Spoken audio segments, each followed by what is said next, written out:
Friends, welcome to my channel. Chapter 1 পরিবেশের জন্য ভাবনার আগে আমি দুখানা পার্ট নিয়ে এসেছিলাম। এবারে আমি পার্ট 3 নিয়ে এসেছি। পার্ট 3 তে আমি পড়াবো ওজোন স্তর, গ্রিন হাউস প্রভাব ও বিশ্ব উষ্ণায়ন। তোমাদের ভিডিওটা ভালো লাগলে লাইক, কমেন্ট আর শেয়ার করো বেশি বেশি করে। ব্যাপারে পড়বো, কিন্তু ওজোন স্তর ব্যাপারে পড়ার আগে জানতে হবে ওজোনটা কোথা থেকে এলো বা ওজোন গ্যাসটা কোথা থেকে এলো। ওজোন গ্যাসটা এসেছে স্ট্র্যাটোস্ফিয়ার স্তর থেকে। স্ট্র্যাটোস্ফিয়ারের উপরে একটা ওজোন স্তরের আস্তরণ রয়েছে, হ্যাঁ, যেখানে ভূপৃষ্ঠের সাপেক্ষে 16 থেকে 30 কিমি পর্যন্ত বিস্তৃত। এই স্তরটাকে আমরা কি বলি, ওজোনোস্ফিয়ার বলে থাকি। এই ওজোনোস্ফিয়ার কি করে, সূর্য থেকে আগত অতিবেগুনি রশ্মিকে আসতে বাধা দেয় পৃথিবীতে। এবার দেখো, এবার এই ওজোন অণু কিভাবে উৎপাদন হচ্ছে। ওজোন অণু উৎপাদন হচ্ছে O2 থেকে ইউভি রশ্মি, সেখান থেকে দুটো অক্সিজেন পরমাণু ক্রিয়েট হচ্ছে। এই অক্সিজেন পরমাণু কি করছে, এই O2 এর সাথে যুক্ত হচ্ছে, যুক্ত হয়ে কি করছে, ওজোন অণু তৈরি করছে। ওজোন অণুর সংকেত হচ্ছে তোমার কি O3।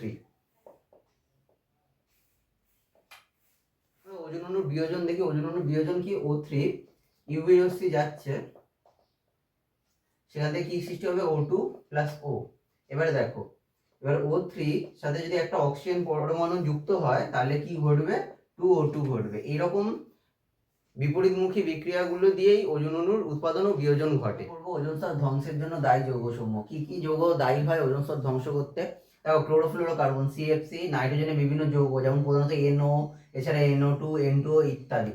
সিএফসি দ্বারা ওজোন স্তরের ক্ষয়, মানে ওজোন স্তরটা ক্ষয় কি করে সিএফসি, সেটা আমরা বুঝি। দেখো, মানুষের ব্যবহৃত বিভিন্ন প্রয়োজনীয় সামগ্রী থেকে সিএফসি বায়ুতে মেশে। এই সিএফসিটা আসে কোথা থেকে জানো? এত এত বাড়িতে যে এসি চলছে, ওই এসির মধ্যে যে রেফ্রিজারেটর থাকে, সেই রেফ্রিজারেটর থেকে সিএফসি নির্গত হয়।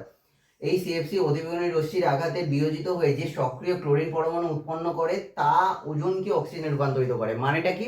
মানেটা যে ক্লোরিন আর ওজন বিক্রিয়া করছে একে অপরে, বিক্রিয়া করে কি হচ্ছে, ClO গঠন করছে, একটা যৌগ। তার সাথে কি গঠন করছে, অক্সিজেন গঠন করছে। এই যে এক্ষুনি বললাম ক্লোরিন পরমাণু উৎপন্ন করে, এবং ক্লোরিন পরমাণু কি করে, ওজনকে অক্সিজেনে রূপান্তরিত করে, এক্ষুনি বললাম। এবার ClO আবার কি করছে, এই ওজন গ্যাসের সাথে বিক্রিয়া করছে, এবং ওজন গ্যাসের সাথে বিক্রিয়া করে আবার 2O2 অক্সিজেন উৎপন্ন করছে, তার সাথে কি করছে, সক্রিয় ক্লোরিন উৎপন্ন করছে। তাহলে এই সক্রিয় ক্লোরিন কি করতে পারে, এই সক্রিয় ক্লোরিন লক্ষাধিক ওজন অণুকে ধ্বংস করতে পারে। সিএফসি দ্বারা ওজন স্তরের ক্ষয়। এবারে দেখবো নাইট্রিক অক্সাইড দ্বারা ওজন স্তরের ক্ষয়। নাইট্রিক অক্সাইড দ্বারা ওজন স্তর কিভাবে ক্ষয় হয় দেখি। দেখো, স্ট্র্যাটোস্ফিয়ারের মধ্যে দিয়ে জেট বিমান চলাচল করে। আমরা জানি জেট বিমান কোথা থেকে চলাচল করে, স্ট্র্যাটোস্ফিয়ারের মধ্যে থেকে। এবার সেই স্ট্র্যাটোস্ফিয়ারের মধ্যে থেকে যখন জেট বিমান চলাচল করে, তার মধ্যে থেকে কি একটা গ্যাস নির্গত হয়, নাইট্রিক অক্সাইড বা ওর সমতুল্য NO2, N2O, এরকম ধরনের গ্যাসগুলো নির্গত হয়। তো সেই গ্যাসগুলো কি করে, সেই গ্যাসগুলো স্ট্র্যাটোস্ফিয়ারে ওজন অণুর কি করে, বিয়োজন ঘটায়। কিভাবে বিয়োজন ঘটায়, NO প্লাস O3 নিজেদের মধ্যে বিক্রিয়া করছে। কটা অক্সিজেন আছে, নিজের মধ্যে 4খানা, তাই এখানে NO2 প্লাস O2, দেখো এখানে অক্সিজেন উৎপন্ন হচ্ছে। এবারে আমরা ওজন স্তর ধ্বংসের কি কি প্রভাব হতে পারে সেগুলো দেখি। প্রথম প্রভাব, মানুষের ত্বকের ক্যান্সার, চোখে ছানি পড়ে। জলবায়ুর অপ্রত্যাশিত পরিবর্তন, আমাদের জলবায়ু পরিবর্তন ঘটতে থাকে বারবার করে। শস্য উৎপাদন ব্যাহত হওয়া, অনেক সময় শস্য উৎপাদন হয় না এই ওজন স্তর ধ্বংসের ফলে। দেখো, আমরা পড়বো হচ্ছে কি, greenhouse effect. Greenhouse এফেক্টটা কি জিনিস, বায়ুমণ্ডলে যে সব গ্যাসগুলো রয়েছে, CO2, CH4, N2O, জলীয় বাষ্প, এইসব গ্যাসগুলো কি করছে, সূর্য থেকে আগত অবলোহিত রশ্মিকে কি করছে, শোষণ করছে। কিছু অংশ শোষণ করছে, বাকি অংশটা কি করছে, ছেড়ে দিচ্ছে। এই যে কিছু অংশটা শোষণ করছে, সেই অংশটা কি করছে, ভূপৃষ্ঠ ও তৎসংলগ্ন যে এলাকা রয়েছে বা অঞ্চল রয়েছে, সেটাকে উত্তপ্ত করে তুলছে এবং জীবকুলে বেঁচে থাকার জন্য একটা অনুকূল পরিবেশ সৃষ্টি করে দিচ্ছে। এই এফেক্টটাকেই আমরা কি বলি, গ্রিন হাউস এফেক্ট। এটাই দেখালাম গ্রিন হাউস এফেক্ট কি। এবারে আমরা জানবো কি গ্রিন হাউস গ্যাস কি। দেখো, যেসব গ্যাসীয় পদার্থ গ্রিন হাউস প্রভাব দেখায় তাদেরকে আমরা কি বলি, গ্রিন হাউস গ্যাস বলি। যেমন CH4, CFC, CO2 সব কটাই।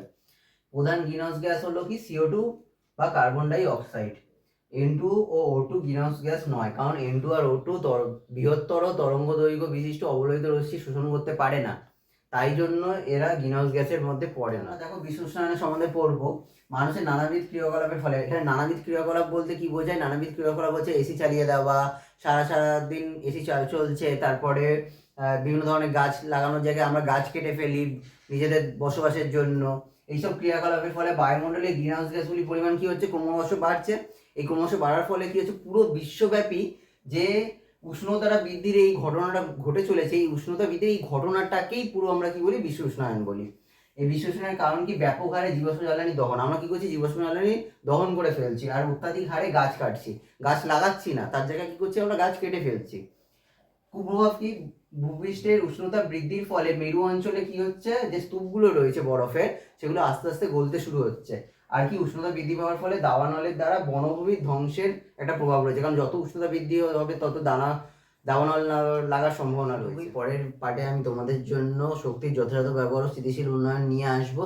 তোমাদের যদি ভিডিওটা ভালো লেগে থাকে তাহলে তোমরা লাইক কমেন্ট শেয়ার করো বেশি বেশি বন্ধুদের মধ্যে, আর অবশ্যই সাবস্ক্রাইব করতে ভুলো না।